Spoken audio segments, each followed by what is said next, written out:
What's going on, everybody? LK here, and today this question came up in a couple of recent videos I made about Street Fighter 6 between like picking characters and some strategy things about a way you can pick characters in the game. There are a lot of ways that people have broken down how people pick characters, like what type of person you are. Are you a heart, brain, or body type player? So I have a couple of personal ones outside of like the checklists I share with people of how to pick characters. One thing that I have really been trying in more recent fighting games, because I've been playing fighting games for quite a long time at this point. Before I would just like, honestly, I would just like horny pick or like try to just pick a character that had something that looked like kind of cheap or something. But over the years I kind of like refined a little bit how I pick characters. And one thing that really came up that I found very interesting was actually an interview of Kazunoko from like 2018.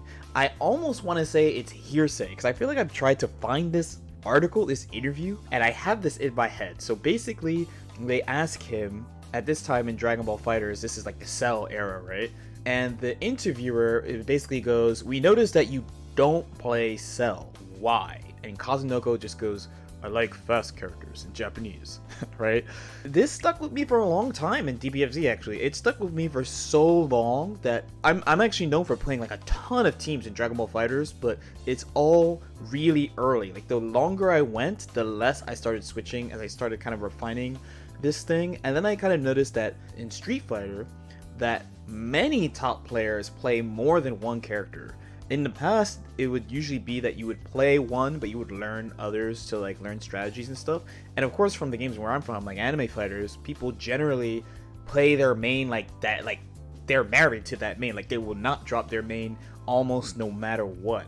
So the combination of like playing team games plus take someone like Idom. I've had Idom on this channel a couple times, right? In Street Fighter 5, he plays Laura and Poison. So these two characters are quite different, right? So I'm not super deep in Street Fighter 5 or anything. Laura seems to be like this mid-range, like poke monster with good offense, like a good mix-up game. She can open you up. Poison is like the opposite. Like she plays mid-range and further and like zones you and control space. So it's like in his head, I mean, I'm not literally in Idom's head, but he plays a mid-range character no matter what. But Laura is like mid-range and closer, and then Poison is mid-range and further.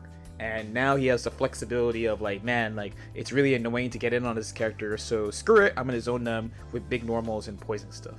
Around Strive, I started thinking, like maybe there's like another way of picking characters that people haven't really thought of, and that brings me kind of to this 3-character method. Yet another way for you to pick characters. But hear me out because it's kind of different. So the idea goes like this. So a lot of people say when new fighting games come out that fighting game, like the new game is generally simpler than other characters. And definitely when a new game comes out, because nobody knows how to play the game, like not even talking about the mechanics or how combos are set up, whatever, like nobody really understands the game, right? So at this point, it is the easiest it will ever be, if that makes sense, right? If there's a time to try multiple characters, it truly is when the game comes out. If you look at this character select, the character select actually says what type of character the character is and their effective range. So Luke, standard, mid-range. Jamie, tricky, mid-range. Marissa, power, mid-range. Of course, this is a very, very, very short summary of what the character does, right? The idea behind this 3-character theory is you want to pick 3 very different type of characters, actually. Ideally, 1 all-rounder character, 1 defensive, like projectile-ish character, and then 1 fast character.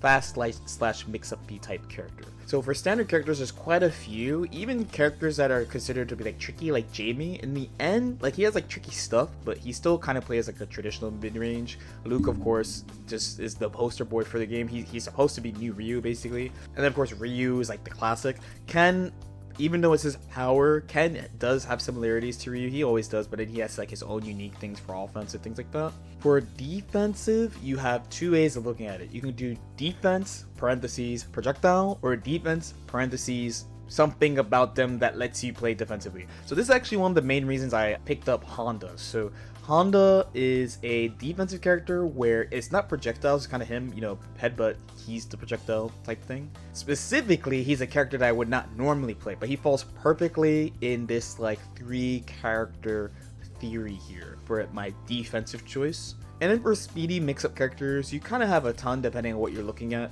And of course, some of these would be fusions as well, like combinations. Similar to like that Johnny, Spike, Timmy, how you could be like a Spike Timmy, like a super sweaty Timmy. Think about like anyone who's like a super top player of like a grappler or something. You could have like DJ, who is like really fast. You know, he has like the faster drive rush, he has like tricky movement, but he also has good like mid-range tools. Or you could go all the way and go to someone like Cammy, who has like the really good walk speed but like the great normals, and she like walks you down. So my personal 3 main choices for the game, but there were a couple of other characters I wanted to try. One was Honda, where I was thinking of like defensive neutral. 2 was Chun. Chun was who I played in the beta. Playing her after the game came out between people who played the extended beta. Wink wink, shout out to you guys, wink wink, don't worry, I'm not a snitch. Plus just like she's just more developed, so I could actually see where her game plan is now. She kind of falls like half all-rounder, half speed, so she's kind of like a fusion of that. And my offensive choice was Manon, because she's pretty mobile, like her walk speed's pretty good, she attacks from pretty far, and she's got like mix-up, right? She's got like poke or command grab. The more she hits you with the hit grab or the actual command grab, the more damage she does for them. So there's stress in the selections of the mix-up as time goes on as well. But there are other characters I wanted to try, like JP, for example, would be another character that kind of falls in defensive / tricky that I kind of wanted to mess around with.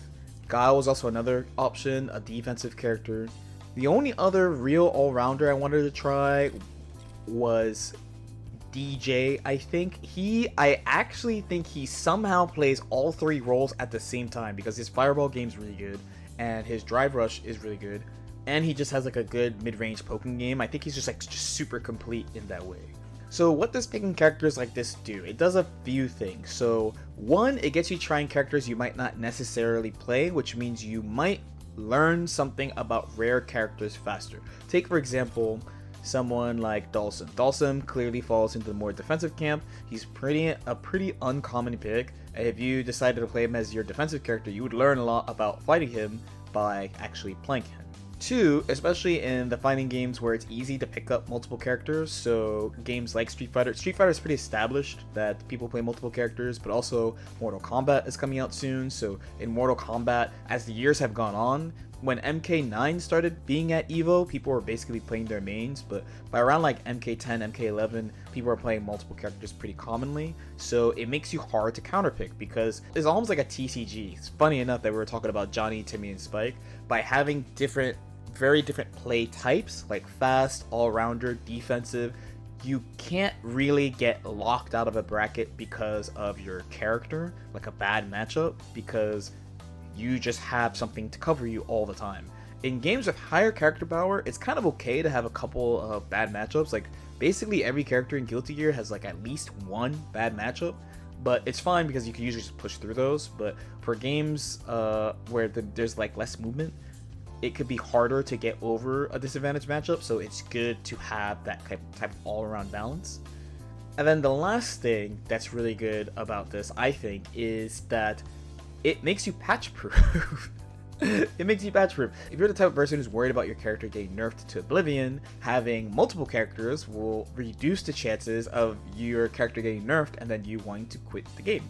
So yeah, that's just a quick summary of what that is. As a side note, I noticed too, because I try to like pay attention to what people are doing around me too. I noticed that like many like people who like win tours and stuff, they all have like their one character archetype they might play. Like Sonic Fox tries to play like really tricky mix-up characters, and Kazunoko likes playing really fast characters. Goichi likes playing all-rounder defensive characters. Like Daigo likes playing all-rounder characters. I kind of was looking at that as well, and I was like, so what do I do? Like me myself as a player, like what do I do? And I feel like overall I tend to pick all-rounder. Like my favorite type of character is like an all-rounder type that's like slightly juiced and leaning towards good mix-ups.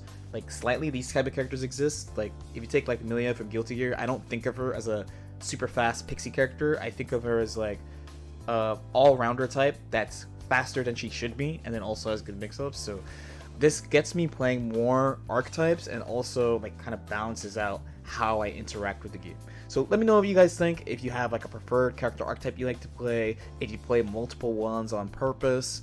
As usual, if you guys have any questions or comments, definitely feel free to leave them in the comment section below. Shout out to all the patrons on Patreon. We do like viewer requests there. I give updates on big video projects that are taking me a long time and more over there, so go check that out if you're interested. Like and subscribe if you guys feel like it, and I'll see y'all next time. Peace out.